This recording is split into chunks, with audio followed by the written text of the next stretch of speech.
Boa noite a todos. Todos me veem, me ouvem. Faz aí um sinal de positivo. Massa, beleza. Gente, hoje, para quem está acostumado aí à nossa atividade de workshop, que em geral o conselho, né, faz essa promoção, e eu geralmente apresento aqui os convidados, venho apresentando alguns workshops também, né? Mas em geral sou eu que apresento aquele que vai ser o, o convidado da noite, né? O convidado do workshop. E hoje é comigo. A gente vai falar um pouquinho, né, sobre cerimonial. A gente não tem como, obviamente, em 40 minutos, desenvolver todo o assunto, porque ele é bastante extenso, ele tem aí algumas questões que são que para entender o cerimonial moderno, a gente tem que beber na fonte do cerimonial, de onde ele nasce, né? Para compreender todo o universo do que o cerimonial vem a ser. Cerimonial, sobretudo cerimonial oficial, aquele que tem um decreto, aquele que tem uma definição, né, de propósito, aquele que as instituições buscam para poder desenvolver a sua atividade, a sua condição até de contemporaneidade. Eu vou pedir aí para que vocês façam, coloquem no modo silencioso, né, só para a gente não ter interferência. A gente vai tentar abrir ao final da nossa exposição aqui para alguma pergunta, alguma situação que possa ser melhor esclarecido com a participação de vocês, porque fica, às vezes, alguma coisa que a gente não consegue transmitir e alguma coisa que também vocês tenham dúvidas aí, queiram trazer, e eu, obviamente, sabendo responder de pronto, respondo, dando tempo, respondo, senão a gente tem um grupo para que a gente faça isso daqui para frente sempre, tá?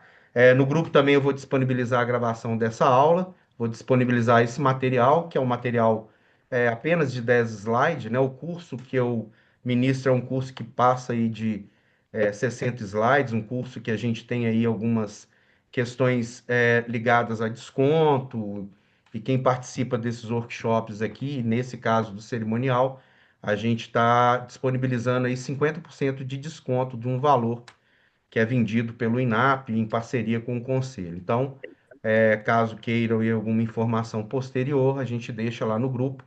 E no grupo também nós vamos avisar quando for disponibilizado o certificado, que deve ser já amanhã pela manhã, ainda na parte da manhã a gente deixa disponível para vocês. Então, vamos começar, né? A gente vai falar um pouco sobre o que é o cerimonial. Esse que vos fala aí na imagem sou eu. Eu atualmente presido o Conselho de Relações Públicas, já presidi em outra oportunidade, em 2007 a 2012, e voltei agora, né, nessa gestão como um dos diretores, e estive na gestão anterior como conselheiro suplente. E atualmente estou à frente aí, junto com a direção e os demais conselheiros, dos processos que hoje são colocados em prática para atender aí a atividade de relações públicas no quesito fiscalizatório. Eu atuo mais de 20 anos, né, no mercado, me formei em relações públicas e sou mente aí consultor de empresa e gerencio uma empresa da área de tecnologia no contexto comercial dela. Me especializei em comunicação e marketing, estratégia e inteligência de mercado. Atuo, né, como gerente de marketing em geral quando eu estou em alguma empresa, como é o caso agora. Leciono algumas disciplinas em escolas de ensino superior. Atualmente estou como professor na pós-graduação da PUC, uma pós agora que inicia, que é de crise de imagem, que também a gente já falou aqui um pouco, também está à disposição, né, pela PUC, a gente está com matrículas abertas, serei professor de uma das disciplinas, e tem aí um reconhecimento de resultados obtidos nesse contexto. E também dou aula de cerimonial, pela experiência de mais de 400 eventos que eu tenho aí, pelo menos até então, somados naquilo que eu estive à frente ou, de alguma forma, participei do processo produtivo, enfim, do atendimento. Então, toda essa experiência me gabaritou aí para a gente poder falar um pouquinho sobre cerimonial, um workshop que a gente vai tentar desenvolver aqui com o máximo de aproveitamento possível. Bom, quando eu falo de cerimonial, eu estou falando do e cerimonial público, eu estou falando aí de regras que organizam, que norteiam atos solenes. Regras essas que estão submetidas, né, a uma condição de decreto, estão dentro de um decreto, é, isso ainda do período militar, mas que valem até hoje. E é muito interessante quando a gente avalia, né, que o poder que coloca esse decreto, né, para ser desenvolvido na condição de prática, mas, sobretudo, porque temos hoje um regime presidencialista, né? Se fosse um regime parlamentarista, possivelmente a lei seria desenvolvida a partir do parlamento. Então, seria uma legislação, se nós mudarmos, né, de regime, teremos aí talvez o próximo regime ditando uma nova regra de precedência, uma nova concepção aí de ideia do que seria a precedência de cargos que definem ali o que seria mais poderoso do que outro, né? O que teria mais legitimação e mais importância, né, por assim dizer, dentro da liturgia daquilo que o Estado, enquanto agente, né, promotor desse contexto, disponibiliza e coloca como importante. O protocolo são essas regras formalizadas, né, asseguram ordem e respeito. E a etiqueta são as boas maneiras no convívio social e profissional. Lembrando, né, para quem sabe e falando e esclarecendo para quem não sabe, a etiqueta vem da pequena ética, né? O como um comportamento pode ser avaliado, descrito, desenvolvido em contextos mais microsociais, em situações mais apropriadas a uma particularidade.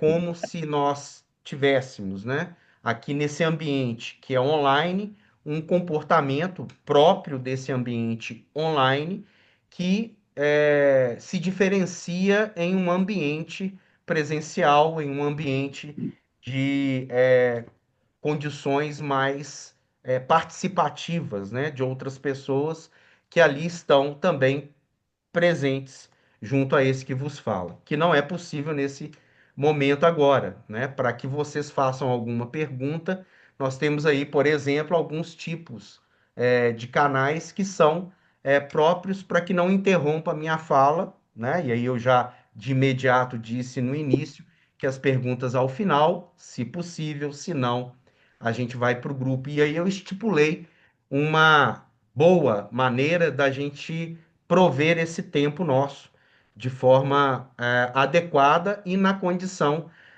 pré-acordada e consensualizada.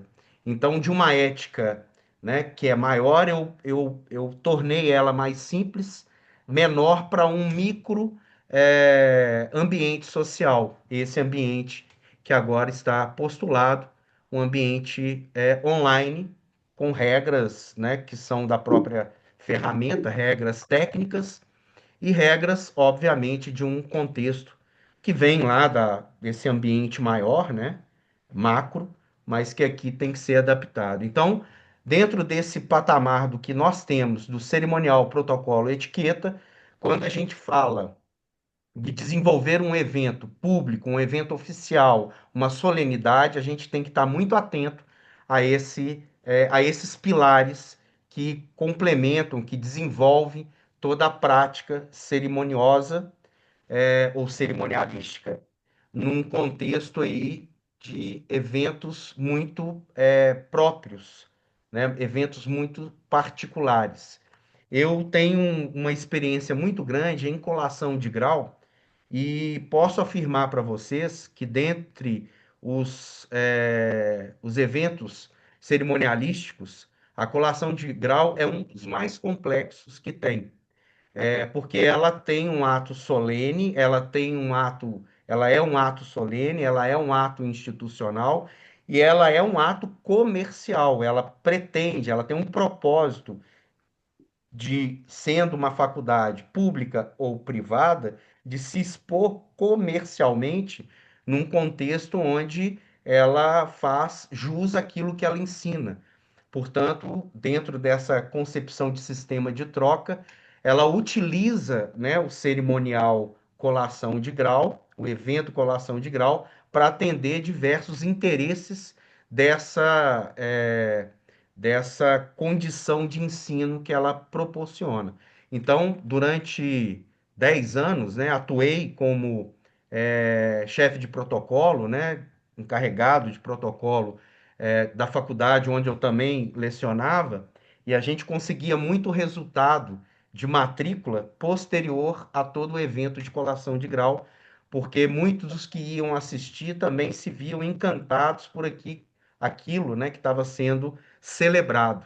Então, essa celebração, ela era contagiante no sentido comercial. E não se engane, né? Toda a construção de um evento, ela tem um propósito de sistema de troca, seja ele comercial, seja ele cognitivo. E a gente lida com contextos simbólicos, portanto, a gente tem um poder enquanto responsável pela produção, pelo desenvolvimento de uma cerimônia, a gente tem um poder muito grande de construir opiniões, construir posicionamento e desenvolver autoridades. Então, o que eu sempre falo para os meus alunos em cerimonial e buscando, né, algumas referências, sobretudo de Luís XIV, é que o cerimonial e a etiqueta no reinado, né, de Luís XIV, ele foi primordial para a manutenção do poder do rei, né? Tanto que estipulou um período que foi considerado o absolutismo monárquico. Sabe um pouco de história aí, lembra? Luís XIV era chamado de Rei Sol, porque ele estipulava todas os desdobramentos, né, de comportamento da corte. Tanto que ele era assistido, toda a monarquia, né, o período a dinastia dos Luíses era uma dinastia assistida por aqueles que iam até o Palácio de Versalhes ver a monarquia acordando, a monarquia comendo, a monarquia indo ao banheiro, a monarquia parindo, né?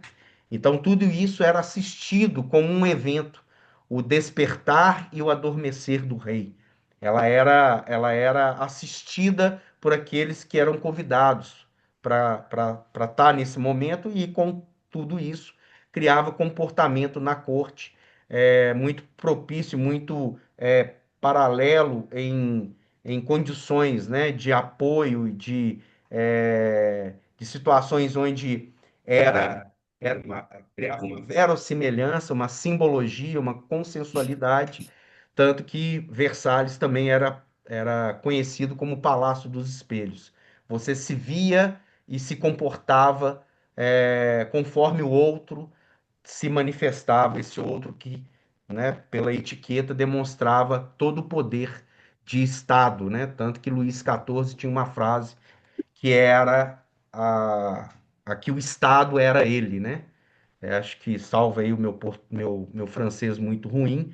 Ele dizia l'État c'est moi, né? O Estado sou eu.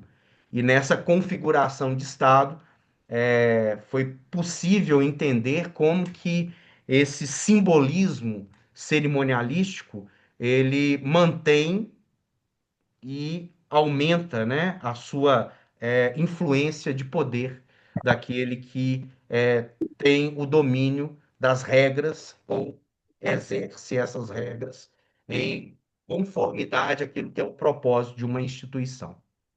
Bom, então, uma breve história, a gente tem o Antigo Egito, né, com rituais religiosos e diplomáticos, a Grécia e Roma, onde a gente tem o casamento, funeral e festividade, e a gente tem aí a cerimônia como uma percepção de que ela é a materialização da prática do Estado sob muitos aspectos, né? E se a gente pensar que casamento ele foi criado enquanto cerimônia para manter a propriedade dentro de um interesse familiar, né? De um interesse de poder, a gente vê que o casamento ele é publicizado, ele é uma cerimônia pública, apesar de ser uma cerimônia particular, ele tem ali fundamentos de Estado para que se garanta a herança, se garanta transmissão de propriedade, se garanta também a própria propriedade daquilo que é de direito, segundo o que o Estado determina. Então há uma preocupação muito grande nessa configuração de juntar indivíduos, porque com eles vem toda a carga de patrimônio e de interesses, obviamente, nesse contexto, uma vez que terra, naquele momento, era poder, e ainda hoje é, né? Na Idade Média, a gente tem influência das cortes e da igreja. A gente sabe aí que a igreja, até Luís XIV, pelo menos, ela era muito influente nas decisões da monarquia, ela que coroava o rei, então muito do que a gente tem de igreja, de monarquia, e até do próprio exército, e isso no curso eu aprofundo um pouco mais, por serem instituições muito antigas, são também as instituições de referência nessa configuração do cerimonial atual. Do cumprimento, né, que se aperta as mãos, até, enfim, o uso do que é o vermelho, né, na sua condição simbólica, e até de configuração da sua situação ali de fisiologia, né? O vermelho, ele não só é uma cor que eles dizem quente, mas ele tem um determinado impacto no nosso aparelho visual que leva essa cor a ser também uma cor de atenção, uma cor é, daquilo que é nobre, né? Uma vez que o vermelho na natureza não aparece com facilidade. Se a gente olhar para a natureza de uma forma geral, a gente não vai ver muito conteúdo de vermelho, tanto que quando o vermelho aparece, ele se destaca, porque o nosso cone visual, e aí falando fisiologicamente, ele se estressa e ele tem o vermelho como referência, e esse vermelho vai transitar aí na condição simbólica de paixão, de nobreza e por aí vai. Atualmente, a gente tem a ONU, governo, empresas e universidades tendo essa dinâmica em que o cerimonial é mais é, preocupante, né? A gente tem ali, por exemplo, a ONU, acho que acredito que vai ter agora, né? O pronunciamento, a abertura dos trabalhos, acho que do segundo semestre, não sei, mas o Brasil é o primeiro país a discursar na ONU, né? Mas por que ele é o primeiro? Né? Porque ele foi o primeiro que assinou pela criação da ONU e, na sequência, os Estados Unidos. E é uma questão, assim, muito do que a gente vê e a gente sabe, a gente também vai entendendo como que hoje, nessa atualidade, nessa concepção de estados, né, naquilo que a gente tem de referência entre relações internacionais, a gente está vendo como que é difícil ter uma conversa, um diálogo entre presidentes, né? Exemplo disso a gente está vivendo entre o governo Trump e o governo Lula, né? A gente está tendo um impasse, está tendo uma condição de que a diplomacia não consegue ir além, né, daquilo que é o processo, Porque porque há um o Maristana entrave está aqui agora. colocado como Acho que a maior gente tá nesse vendo. contexto, né? Um entrave comercial que se estabeleceu dentro aí de um viés ideológico. Então a gente tem ali uma impossibilidade de diálogo, e para acontecer um diálogo entre dois homens que são representantes de nações, você precisa de ter todo um emaranhado diplomático estabelecendo o que pode e o que não pode ser feito, porque são estados soberanos. Soberania essa, né, gente, que vem desde 1664, com o Tratado de Westfália. Então, a partir desse tempo, né, se estipula ali aquilo que se entendeu como modernidade, porque os estados, né, os países se tornaram soberanos, donos de si. E ali evoluiu por um processo de constante independência de várias colônias, né? Houve uma ideia que a soberania estipulou o que a gente tem hoje de entendimento de autonomia de se governar, né? Então, esse é um ponto, né, em que a história traz para a gente uma referência muito importante para que a gente possa ter com isso, né, um- uma ideia clara de por que que é importante. Ah, porque muitos já disseram a mim, né, que isso é uma frescura, que é uma bobagem, que é um penduricalho, mas pensem que muitas das guerras do passado eram declaradas pelo simples fato de que uma determinada comitiva, né, de um determinado feudo, achava que tinha mais importância do que outra comitiva de determinado feudo para atravessar uma ponte primeiro para ir ver o rei, né? Para ir de um lado do rio para o outro. E o impasse ali, muitas das vezes, originava guerra, que ao final dessa guerra mal sabiam por que que ela começou, né? Então, nesse contexto, a gente tem, né, todo esse emaranhado, né, que resvala nas questões religiosas, resvala nas questões comerciais, resvala em situações legais, resvala em situações de autoridade, né? O protocolo, o cerimonial, o respeito à hierarquia determina também a autoridade. A autoridade, aqui eu estou dizendo, não aquele que manda, mas aquele que tem responsabilidade para colocar-se, né, à disposição de o controverso, né? O controverso, aquilo que é o questionamento. Então, por exemplo, eu me apresentei aqui como presidente do Conselho de Relações Públicas. Portanto, perante aquela comunidade de relações públicas do Estado de Minas Gerais e do Estado do Espírito Santo, que é a terceira região provém, eu sou, no cargo em que eu estou, no momento em que eu estiver, né, dentro do meu mandato, que dura 3 anos, eu sou aquela autoridade que tem responsabilidade. Portanto, tenho situações que eu respondo legalmente ao Tribunal de Contas da União, ao Ministério Público Federal, ao Conselho Federal de Relações Públicas. E hoje, inclusive, né, essa semana, nós estamos tendo aí uma fiscalização do próprio Tribunal de Contas da União. Então, dentro desse contexto, eu tenho que saber qual é o protocolo, quais são as definições de datas, tudo aquilo que eu tenho de prazos para poder apresentar aquilo que me é questionado. Então, como autoridade, não quer dizer que eu mande em alguém, pelo contrário. Como autoridade, eu tenho responsabilidade até para fazer uma determinada resolução normativa, para que ela possa ter realmente é, uma força, né, de fazer com que comportamentos sejam submetidos a ela.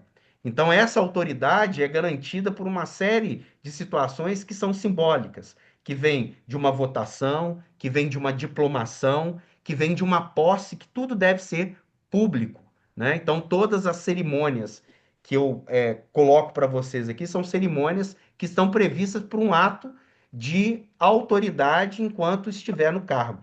Então, para isso tudo, não há questionamento de onde eu estou, né? Onde eu me sento, tem todo um protocolo que me fez estar ali com a autoridade para assinar um documento e esse documento ter valor, né? Valor de legalidade, né? Então, nessa contextualização, a gente tem aí um cenário que um determinado mandatário de um de um país, né, tem a sua autonomia, a sua soberania, portanto, não responde ao outro.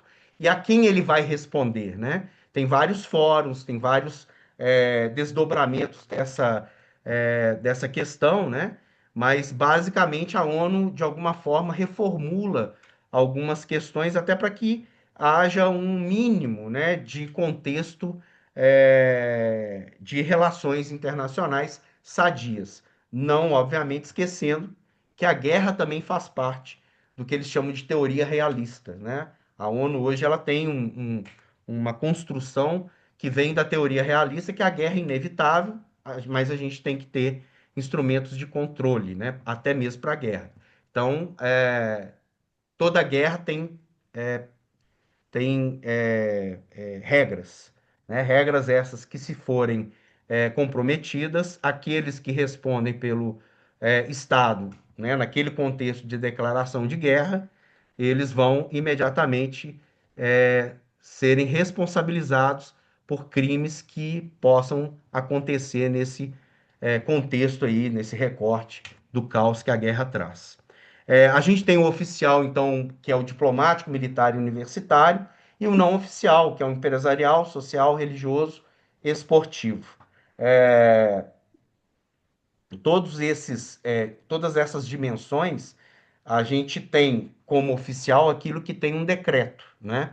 Por exemplo, o oficial universitário, ele tem hierarquias que, uma vez que o Estado também mantém faculdades públicas, né? Sobretudo faculdades públicas, aqueles cargos que ali estão são cargos de nomeação por meio de uma autoridade pública, uma autoridade do executivo, uma autoridade que coloca alguém ali para que esse faça a gestão de um determinado aparelho educacional e esse aparelho educacional ele tem ali as responsabilidades enquanto reitor ou diretor dessa instituição.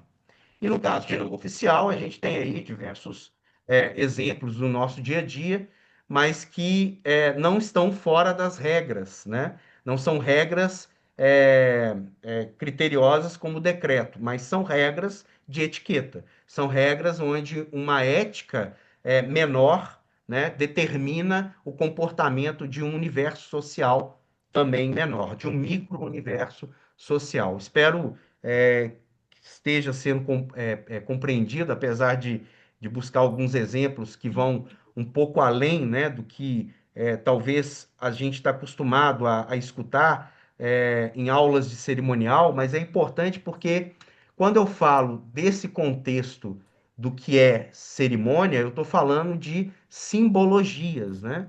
Eu sou professor de semiótica e muito do que a gente ¿Eres su mamá? vê no contexto das aulas, né, e da prática, do pragmatismo, né, do dia a dia, a gente vê claramente como que a simbologia ela está presente. Recentemente eu tive em Dores do Indaiá, que é conhecida como uma cidade que tem aí como tradição a festa do Rosário.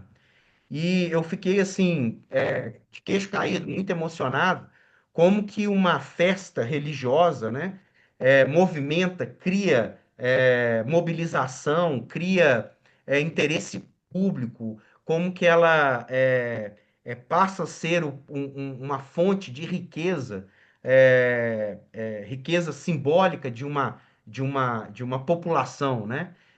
E como que aquilo se transfigura, se torna importante, o rei né, o rei do Congado, todos chamado de terno, né? Que são as partes que compõem um determinado reinado. Aí tem lá os dançantes que ficam o dia inteiro de um lado para o outro fazendo exposição e como que aquilo é organizado, né? Como que aquilo tem propriedade de uma organização é, muito complexa, porque são vários grupos, eram 40 grupos de Congado, né? Imagina o que que é fazer com que 40 grupos de Congado tenham ali uma convergência para fazer uma festa única, numa cidade que tem ali nessa projeção muito do que é a política da cidade. Então há uma situação em que uma festa religiosa tem uma consolidação muito grande com o universo político dessa cidade, né? Então, quem está ali à frente de uma festa religiosa como essa tem muito poder, porque detém, talvez, o protocolo do que é essa projeção do que vai ser o poder político da cidade num determinado momento ali de eleição para prefeito, vereador, deputado estadual, ou dali saia também um deputado federal, ou até um senador, né?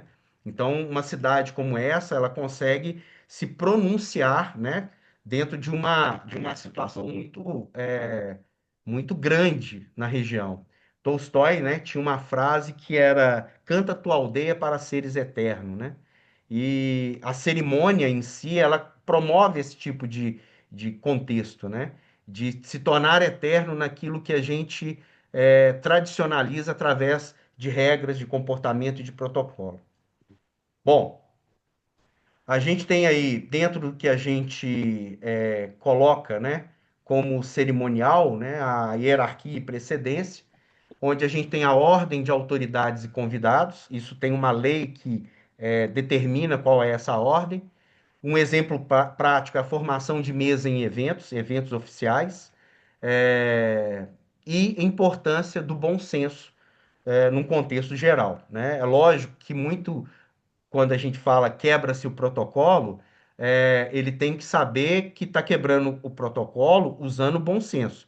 Quebrar o protocolo numa construção de atrapalhar a cerimônia é algo bastante condenável, né? Então, é importante que a gente tenha, sobretudo, o bom senso, que muitas das vezes é a própria etiqueta nos batendo a porta e dizendo como que a gente deve se comportar nesse micro ambiente social.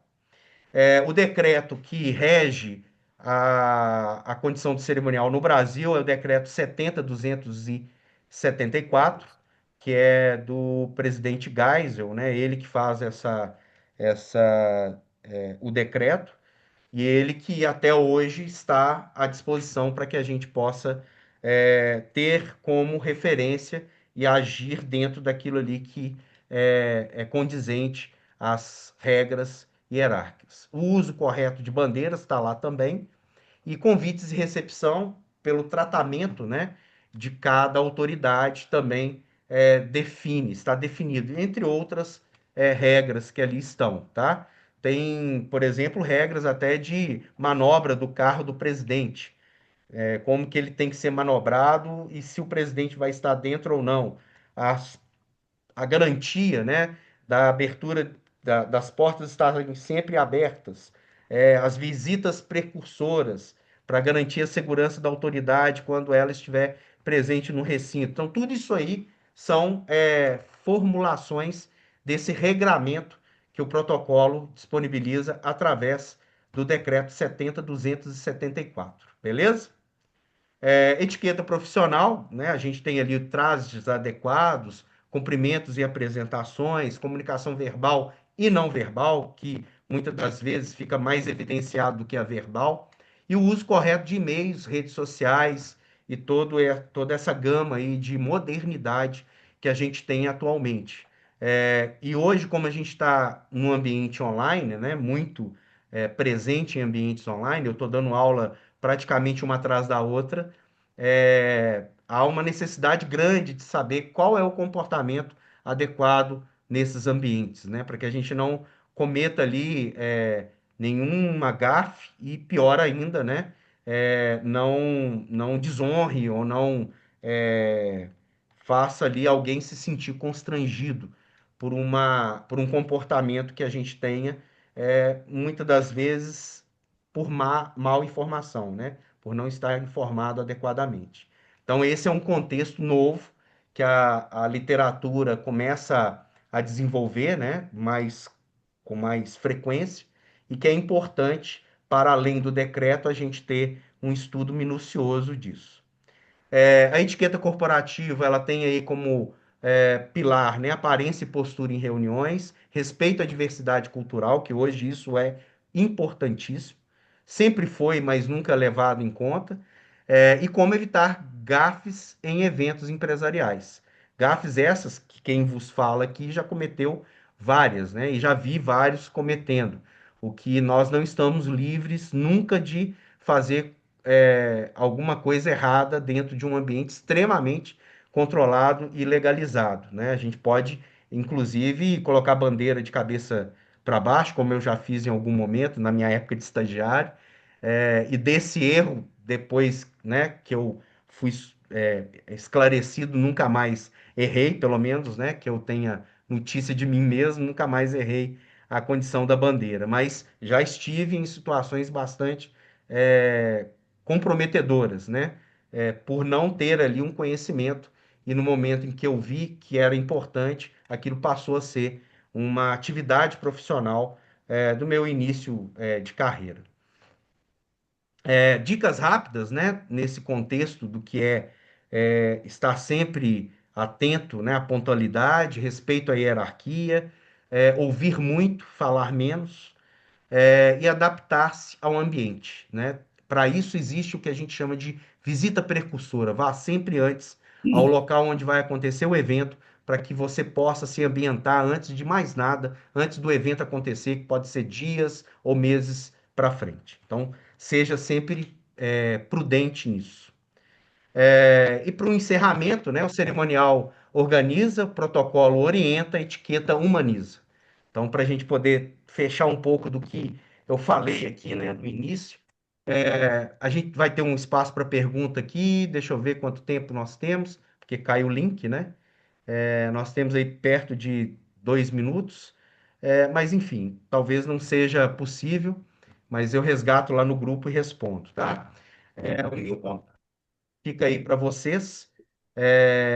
Eu vou disponibilizar o material, caso precisem, né, ou queiram ter cursos da empresa, ou queiram algum esclarecimento, ou precisa fazer algum tipo de pesquisa. Eu me valho muito, né, dos dos meus mestres, né, em momentos que eram necessários, e que foram extremamente gentis para colocar à disposição de qual cor seria da faixa, enfim. E eu fui um pupilo do Manuel Guedes, um dos meus mestres. Tive vários, mas em cerimonial eu tive como mestre maior Manuel Guedes, que é um cara, né, fabuloso, um cara excepcional sob todos os pontos de vista, e já me deu várias broncas, e foram com essas broncas que eu consegui evoluir na carreira. Então, gente, agradeço muito a presença de todos vocês. Eu estou vendo aqui que alguns fizeram algumas alguns apontamentos, né, que eu agradeço desde já, e estaremos juntos lá no grupo. E temos agora, para o dia 6, né, fazendo um jabazinho, o nosso curso. Caso queiram fazer, vou deixar algumas informações. Beijo grande a todos.